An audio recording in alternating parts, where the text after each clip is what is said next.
Hello students, welcome to Shubham classes. Last video में आप सभी को याद होगा कि हमने थर्ड चैप्टर जो कि हमारा विद्युत रसायन है वो हमने स्टार्ट कर दिया था, राइट। इलेक्ट्रोकेमिस्ट्री, उसमें हमने विद्युत रसायन क्या है वो समझा था और फिर हमने विद्युत रासायनिक सेल के बारे में जाना था। विद्युत रासायनिक सेल क्या था, अगर मैं क्विक रिविज़न करवा दूँ आपका, तो आपको याद होगा कि ऐसा सेल ऐसी व्यवस्था होती है विद्युत रसायन सेल, एक व्यवस्था होती है जिसमें रासायनिक ऊर्जा को विद्युत ऊर्जा में परिवर्तित किया जाता है, राइट। तो ये था हमारा विद्युत रसायन। फिर हमने देखा था कि कई प्रकार के जो होते हैं सेल होते हैं विद्युत रासायनिक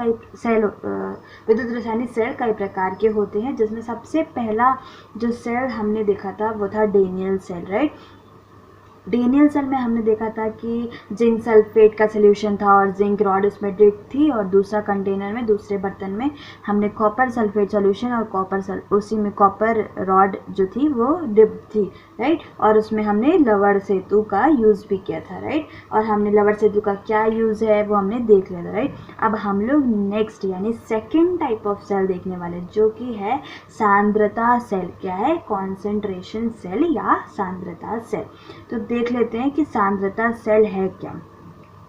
तो सांद्रता सेल ऐसी युक्ति है, ट्रिक है। क्या है? ट्रिक है जिसमें एक ही पात्र में भिन्न भिन्न अपघट्यों को सरंध्र द्वार से पृथक कर देते हैं। क्या होता है इसका मतलब मैं आपको समझा देती हूँ, बिल्कुल आसान है। तो कॉन्सेंट्रेशन सेल, हाँ, या कह लीजिए सांद्रता सेल, उसमें क्या होता है कि एक ही बर्तन होता है हमारा, ठीक है। जैसे कि यहाँ पर आपको एक सेकेंड, आई होप कि आप लोगों को अब दिख रहा होगा, राइट। तो हमारा एक ही बर्तन होता है, एक बर्तन होता है एंड राइट, एक बर्तन होता है और उसमें ही हम क्या डालते हैं, जिंक सल्फेट भी डाल देते हैं और कॉपर सल्फेट भी डाल देते हैं। एंड उसके बाद यहाँ पर एक पार्शियल सा दीवार, मतलब सारंध्र दीवार बन जाती है। इसको कहते हैं पोटेंशियल बैरियर भी कहते हैं कई बार, ठीक है। तो सारंध्र दीवार बन जाती है, मतलब एक्चुअल में होती नहीं है बट होती है, राइट। मतलब कि जैसे यहाँ पर आयंस अलग अलग हैं, जिंक और सल्फेट है, यहाँ पर कॉपर सल्फेट है, राइट। तो इसकी वजह से कहते हैं एक सारंध्र दीवार का फॉर्मेशन हो जाता है, जो इमेजिनरी होती है कह सकते हैं। और जिंक का इलेक्ट्रोड, जो मतलब जिंक का जो इलेक्ट्रोड है उसको हम जिंक सल्फेट की साइड में डिप करते हैं, और जो कॉपर का इलेक्ट्रोड है उसको हम कॉपर सल्फेट की साइड में ही डिप करते हैं, राइट। तो ये हमारा कौन सा सांद्रता सेल हो गया, कौन सा सेल हो गया, सांद्रता सेल। बाकी सब सिस्टम बिल्कुल सेम है। इसको एक ही बर्तन में होने की वजह से जो हमें लवण सेतु का इस्तेमाल हमने किया था डेनियल सेल में, वो नहीं करना पड़ता है, ठीक है। वो हमें यहाँ पर आवश्यकता नहीं पड़ती है। तो ये हो गया हमारा सांद्रता सेल। सांद्रता सेल क्यों कह रहे हैं इसको? कह सकते हैं आपकी जो इलेक्ट्रोड है उसके आसपास किसका सोल्यूशन है, मतलब किसका विलयन है, जिंक सल्फेट का है, उसी का कॉन्सेंट्रेशन है, उसी का सांद्रता है, राइट। इसीलिए क्या, और इसी प्रकार से कॉपर जो इलेक्ट्रोड है कॉपर सल्फेट का, उसके पास सांद्रता है, राइट। इसीलिए इस तरीके के सेल का नाम क्या हो जाता है, सांद्रता सेल हो जाता है। जहाँ पर जो आपका जिंक रहेगा वो एनोड रहेगा, जहाँ पर क्या होगा, ऑक्सीकरण होगा। और जो आपका कॉपर रहेगा वो क्या बनाएगा, कैथोड बनाएगा, जहाँ पर आपका क्या होगा, अपचयन होगा, राइट। तो ये हो गया हमारा second type of cell, right. तो अब हम लोग देखने वाले हैं गैल्वेनिक सेल का निरूपण, ठीक है। क्या देखने वाले हैं? गैल्वेनिक सेल का निरूपण। मतलब कि गैल्वेनिक सेल यानी डेनियल सेल जो हमने पढ़ा था उसको कैसे रिप्रेजेंट करेंगे, राइट। तो हम लोगों को क्या करना है, सबसे पहला दो तरीके से हम रिप्रेजेंट कर सकते हैं, ठीक है। पहला है कि एनोड और दो पैरेलल लाइन और फिर कैथोड लिखिए, एनोड लिखिए, फिर दो पैरेलल लाइन बनाइए ऐसे, और फिर कैथोड लिखिए। ये ऐसा कब लिख सकते हैं? जब लवण सेतु या संद्रक दीवार हो, ठीक है। सेकेंड क्या है, एनोड और डबल लाइन कैथोड, मतलब एक ही चीज़ है। अंतर क्या है कि लवण सेतु, ये जो हमारा डबल लाइन है ये लवण सेतु दिखा रहा है या संद्रक दीवार दिखा रहा है। एंड अगर एनोड पैरेलल एंड कैथोड भी है तो सीधे संपर्क में भी रहे तब भी आप ऐसे दर्शा सकते हैं। इन शॉर्ट कहने का मतलब ये है कि आपको ध्यान देना है, आपसे क्वेश्चन क्या पूछा है, ठीक है। अगर आपको ऐसा गैल्वेनिक सेल दिया है, राइट, गैल्वेनिक सेल में आपको पता है कि वहाँ पर लवण सेतु होता ही है, तो आपसे पूछेगा कि अगर ये जो पैरेलल लाइन है वो क्या दर्शा रहा है, तो आप बोलेंगे कि लवण सेतु दर्शा रहा है, ठीक है। और अगर गैल्वेनिक सेल नहीं है, गैल्वेनिक सेल में सीधे संपर्क में है सोल्यूशन, तो भी आप क्या कहेंगे कि ये जो पैरेलल लाइन है वो क्या दर्शा रहा है, लवण सेतु। तब नहीं, क्वेश्चन के अकॉर्डिंग जैसे आपको जाना है, तब आप कहेंगे कि ये जो है हमारा दिखा रहा है कि जो दोनों सोल्यूशन है, जैसे कॉपर सल्फेट और जिंक सल्फेट, दोनों सीधे संपर्क में हैं, ठीक है। तो ये एक दर्शाने का तरीका है कि एनोड, पैरेलल लाइन, कैथोड, ठीक है।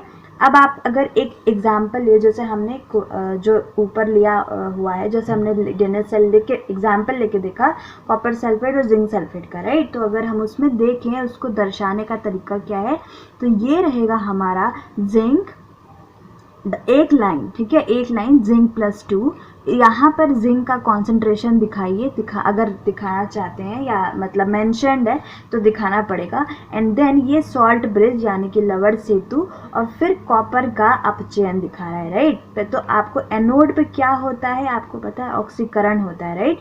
तो आपको एनोड पे होने वाले हाफ रिएक्शन, अर्ध सेल अभिक्रिया, उसको दिखाना पड़ेगा, राइट। तो आप यहाँ पर क्या दिखा रहे हैं, जिंक जो है वो परिवर्तन किस में हो गया, उसका परिवर्तन जिंक +2 में हो गया, राइट। मैं थोड़ा सा जूम कर लेती हूँ ताकि आपको क्लियर दिखे। तो जिंक जो है वो जिंक +2 में कन्वर्ट हो गया है, और ये प्रक्रिया हुई है ऑक्सीकरण, ठीक है। इसको आपने एक लाइन से, मतलब कि जो चीज़ कन्वर्ट हुई है और उसको एक लाइन से सेपरेट करिए जिसमें कन्वर्ट हुई है, तो ये प्रक्रिया है दर्शाने का। इसमें आप क्यों करना है, क्यों नहीं करना है, ये क्वेश्चन नहीं कर सकते हैं, ऐसा ही बना दिया गया है स्टैंडर्ड रूल के अकॉर्डिंग, ठीक है। फिर ये जो डबल लाइन है, जैसे मैंने आपको बताया कि ये क्या दर्शाती है, सॉल्ट ब्रिज दर्शाती है, या फिर आप कह लीजिए संरक दीवार, या फिर कह सकते हैं कि सीधे संपर्क में है दो सोल्यूशन, जो भी आप मतलब जैसा क्वेश्चन में दिया हो डायग्राम या कंडीशन, उसके अकॉर्डिंग आप इसको बताएंगे। फिलहाल के लिए जो हमने सबसे पहले जो सेल लिया था, जो हमने पिछली वीडियो में देखा था, मैं आपको एक बार फिर से दिखा देती हूँ वो वाला सेल। ये सेल जिसमें हमने देखा था कि जिंक सल्फेट अलग बर्तन में है और इसमें जिंक की इलेक्ट्रोड है, और कॉपर सल्फेट जो है अलग बर्तन में है और इसमें कॉपर की इलेक्ट्रोड है, राइट। तो ये वाले एग्जाम्पल को हम लेके दर्शा रहे हैं। तो यहाँ पर हमने देखा था कि सॉल्ट ब्रिज है यानी कि लवण सेतु है। तो यहाँ पर जो आपको पैरेलल लाइन है वो क्या दिखा रहा है, वो दिखा रहा है दोनों सेल अलग अलग, हाफ सेल ये वाला, हाफ सेल अलग वाली ये वाला, और ये क्या है, सॉल्ट ब्रिज रहेगा इस केस में, राइट। तो ये हमने दर्शा लिया क्या, हमारा डैनियल सेल या गैल्वेनिक सेल, ठीक है। ये हो गया हमारा डैनियल सेल का निरूपण। तो आपको ध्यान देना है कि एनोड पहले लिखना है, फिर पैरेलल लाइन से डिवाइड करना है, फिर आपको लिखना है कैथोड पे होने वाला रिएक्शन, ठीक है। क्लियर है, आई गेस कि क्लियर हो गया होगा। अभी अगर क्लियर है तो हम एग्जाम्पल के तौर पे समझ लेते हैं। एक एग्जाम्पल देखिए, क्या है, कॉपर है, कॉपर के साथ 2 सिल्वर आयन रिएक्ट करते हैं और बन जाता है क्या, कॉपर 2+ और 2 सिल्वर आयन, ठीक है। और सॉरी 2 सिल्वर आयन नहीं, यहाँ पर आयन है, राइट। तो यहाँ पर क्या हुआ, Cu था, यहाँ पर कोई चार्ज नहीं था कॉपर पर, और सिल्वर पर यहाँ पर एक चार्ज है, और यहाँ पर आप देख पाएंगे कि एक सिल्वर का चार्ज खत्म हो गया है क्योंकि इसने इलेक्ट्रॉन ले लिया होगा जो कॉपर लूज करने वाला है, ठीक है। तो ये होगा कैसे, अब देखिए कॉपर जो होगा वो 2 इलेक्ट्रॉन लूज करेगा, 2 इलेक्ट्रॉन निकालेगा, और ये सिल्वर आयन जो है ये 2 इलेक्ट्रॉन ले लेगा, जिसकी वजह से कॉपर 2 आयन लूज करने की वजह से क्या, उस पर 2 पॉजिटिव चार्ज आ जाएगा, और सिल्वर आयन 2 है चूंकि, और एक सिल्वर आयन 1 इलेक्ट्रॉन ले सकता है, तो 2 सिल्वर आयन दोनों इलेक्ट्रॉन ले लेगा, और क्या बन जाएगा, सिर्फ सिल्वर एटम, ठीक है। अब ये क्वेश्चन है कि इस प्रक्रिया में, इस अभिक्रिया में, सेल अभिक्रिया में कौन सा इलेक्ट्रोड ऋणावेशित होगा। अब आपको सोचना है कि कौन सा इलेक्ट्रोड ऋणावेशित होगा।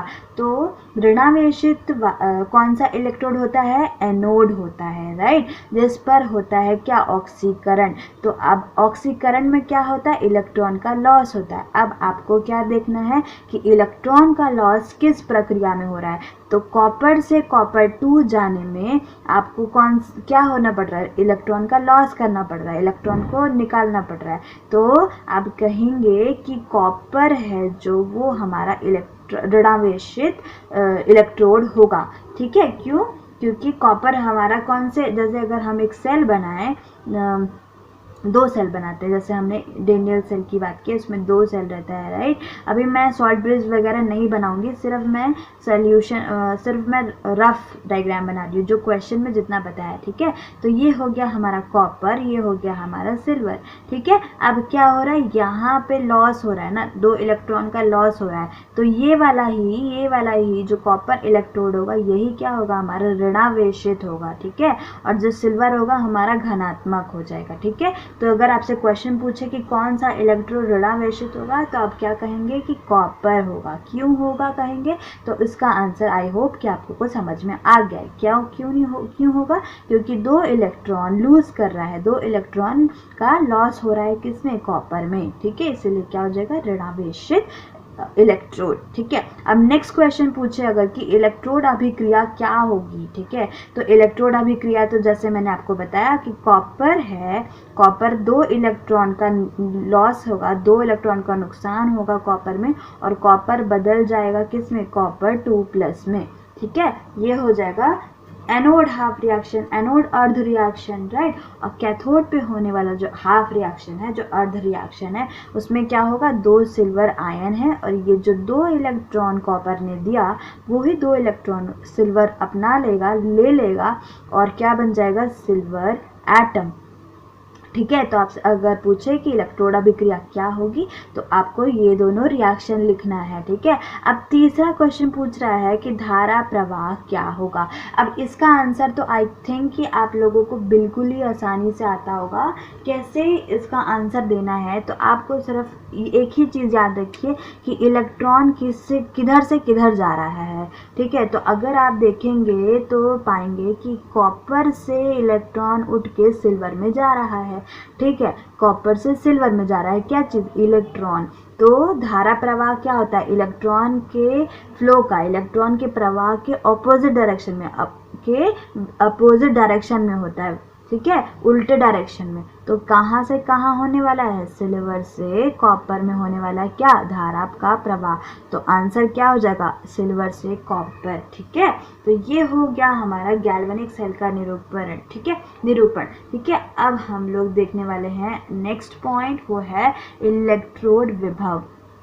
तो मैं थोड़ा जूम आउट कर लेती हूँ ताकि आपको पूरा पेपर दिखाई दे, राइट। तो आई गेस कि आपको दिख रहा होगा, yes I think I can see कि अभी सब चीज़ क्लियर से दिख रहा है। अब हम लोग पढ़ने वाले हैं इलेक्ट्रोड विभव। अब इलेक्ट्रोड विभव क्या चीज़ है भाई, इसके बारे में क्या समझना पड़ेगा, हमें ध्यान से समझना पड़ेगा। आइए देखते हैं क्या है। तो जब धातु की पत्ती को यानी प्लेट को पतली से अगर आप एक पतली से लेयर लेंगे किसी भी धातु की, तो हम लोग उसको जनरल भाषा में क्या कहते हैं, पत्ती है, राइट, कहते हैं, बहुत लोग कहते हैं। तो उसको ही हम प्लेट को क्या कह रहे हैं, पत्ती कह रहे हैं। तो तब धातु की पत्ती को स्वयं इसी के आयन युक्त विलयन में रखा जाता है।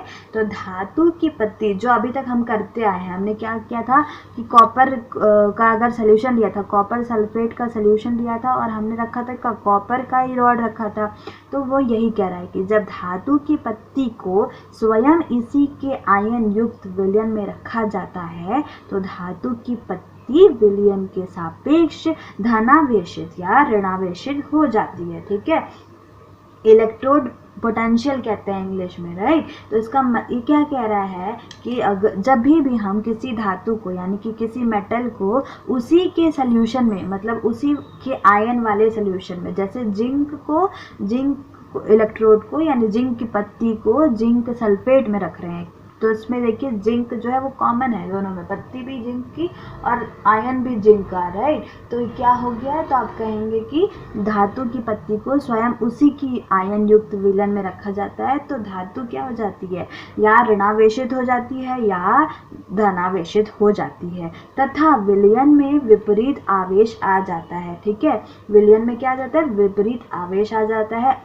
इस प्रकार धातु की पत्ती तथा इसके विलयन के मध्य एक विभव उत्पन्न हो जाता है, जिससे क्या कहते हैं, इलेक्ट्रोड विभव कहते हैं। तो क्या हो गया, आप लोग को समझ आया होगा, जैसे कि यहाँ पर जो हमने सबसे पहले देखा था हमने क्या किया, यहाँ पे जिंक रॉड ली और जिंक के सोल्यूशन में रख दिया, तो इसकी वजह से क्या हुआ, एक आवेश आ गया है सॉल्यूशन में, एक आवेश आ जाता है, और जिसकी वजह से क्या होता है, विपरीत आवेश आ जाता है, सॉरी माफ़ कीजिएगा, विलयन में विपरीत आवेश आ जाता है, और इसकी वजह से एक तरीके का एक प्रकार का विलयन और पत्ती के बीच में, पत्ती और विलन के बीच में एक विभव उत्पन्न हो जाता है, एक पोटेंशियल आ जाता है, और इसी पोटेंशियल को, इसी विभव को हम क्या कहते हैं, इलेक्ट्रोड विभव कहते हैं। ठीक है, क्लियर हुआ? आई होप कि आपको क्लियर हो गया होगा, क्योंकि हम लोग स्टार्टिंग से, जब हमने चैप्टर का स्टार्टिंग किया है, तब से ही हम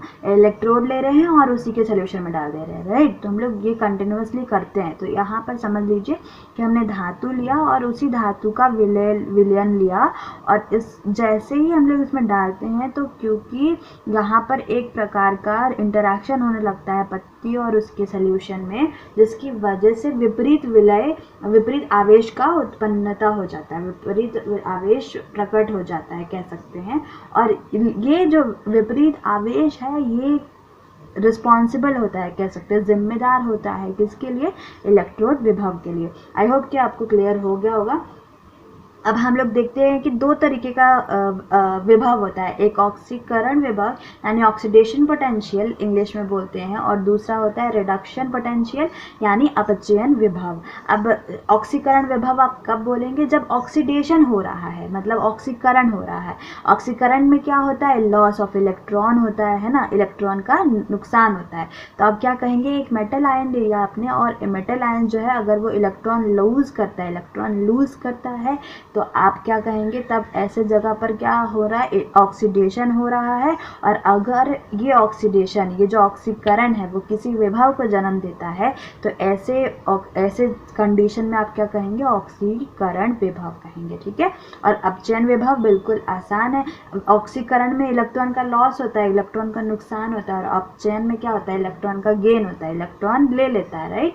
तो यहाँ पर क्या हुआ, कोई आयन था, मेटल का आयन था, और उसने इलेक्ट्रॉन ले लिया और क्या बना दिया, मेटल एटम बना दिया। तो इस प्रक्रिया में उत्पन्न होने वाले विभव को आप क्या कहेंगे, अपचयन विभव कहेंगे। ठीक है, अब मानक इलेक्ट्रोड विभव देख लेना है, क्या होता है मानक इलेक्ट्रोड विभव। ठीक है, तो यदि अर्ध सेल अभिक्रिया